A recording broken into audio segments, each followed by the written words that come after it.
This is Professor Westporter. This is the Federal Rules of Evidence. This is the introduction to the Federal Rules of Evidence in a video called The Dance of Objections. What I'm trying to get at here is, do you understand essentially how the arguments go back and forth between the participants we talked about in other videos?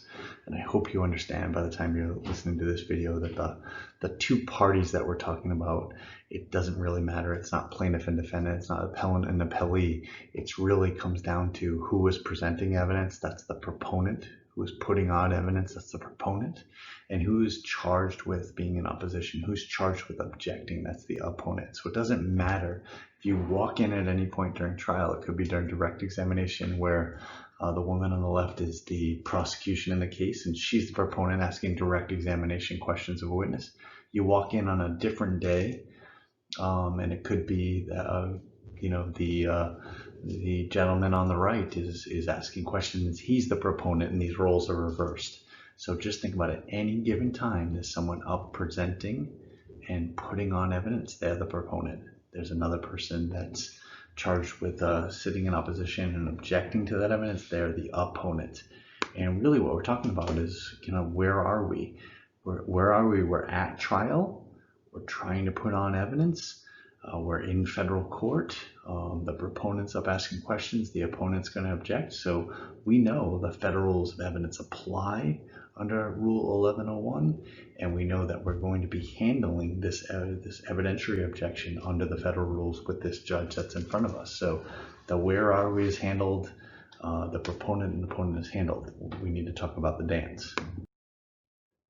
As we suggested in earlier videos, it really comes down to a lot of these evidentiary arguments between proponent and opponent. The opponent's going to object and offer a basis for their objection in open court. Oftentimes we make our way to sidebar, as this video suggests. The proponent would be asked to, what do you have to say in response to that? What do you have to say in response to their objection basis, objection hearsay, objection irrelevant, objection improper character? What do you have to say, proponent? And then the judge would often look back to the opponent to say, expand upon your objection. All you did was offer the two words, objection hearsay. What do you mean by that? What I mean is this violates definitional hearsay. It does not qualify for an out-of-court statement for the matter asserted. Offered for the matter asserted under 801C, and there's no exception that applies, so therefore I stand by my objection. It goes back and forth in this dance, and underlying this dance is, what is the proponent trying to do? What is she trying to prove? And that's the thing to think about. Our arguments often turn on the opponent is saying she's trying to do, the proponent is trying to do this sort of bad thing, this bad purpose.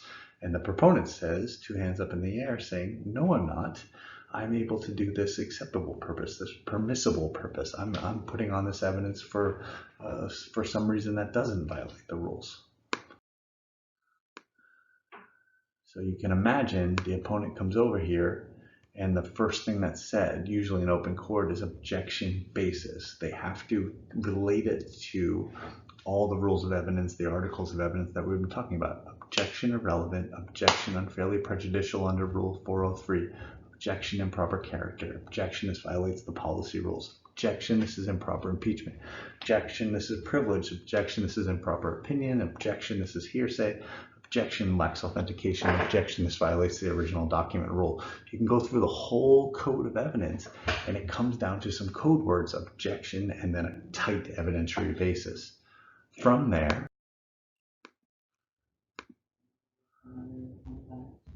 we're over at proponent, and the proponent offers almost the same framework for the dance. They're always going to say, Your Honor, this evidence should be admitted, and the objection should be overruled because. So if it was objection irrelevant, you're going to say, Your Honor, this evidence is not irrelevant. This evidence should be admitted, and his objection should be overruled because, and you'll go through using the operative words of the rule, particularly in 401, about why the evidence is relevant. If his objection was objection improper character, Your Honor, this evidence is not improper character. It should be admitted, and his objection should be overruled because, using the operative language in Rule 404 and other rules having to do with character rules. So what we're really doing is establishing a dance. You are going to isolate for your evidence essay or any evidence question you're wrestling with. You're going to isolate what is the objection basis, and then you're going to offer what the proponent would say in response. And they're always going to say something similar. This does not violate that rule. This evidence should be admitted. It should be allowed in. His objection should be overruled because, and then use the words of the rule to actually in your favor. And then it goes back. If you can just imagine the last volley over the net, he said objection basis. She said this evidence is going to be admitted. His objection should be overruled and offered because, and use the operative words of the language. It goes back. The judge often says, okay, you only got to say 2 words in open court. You only said objection hearsay. You only said objection irrelevant. Expand on your objection. Your Honor, this evidence should be excluded, and you should sustain my objection because, and use the operative words in the language to favor him. So we're going to talk about each of the individual rules and how they can be used in this way and pulled to the opponent's side and pulled to the proponent's side. But understand the dance. Objection basis from the opponent in open court. We make our way over to sidebar. Proponent comes forward and says, Your Honor, this evidence should be admitted, and you should overrule his objection because, and use the operative words of the rules. It goes back to the opponent, the one that stood up, the one that was charged with objecting, the one that raised the objection in open court, and says, Your Honor, the evidence should be excluded, and you should sustain my objection because, and he too will use the operative words of the rule to favor him. That's the dance. That's the back and forth in every evidentiary essay on every item of evidence, and any objection can go in along the same format.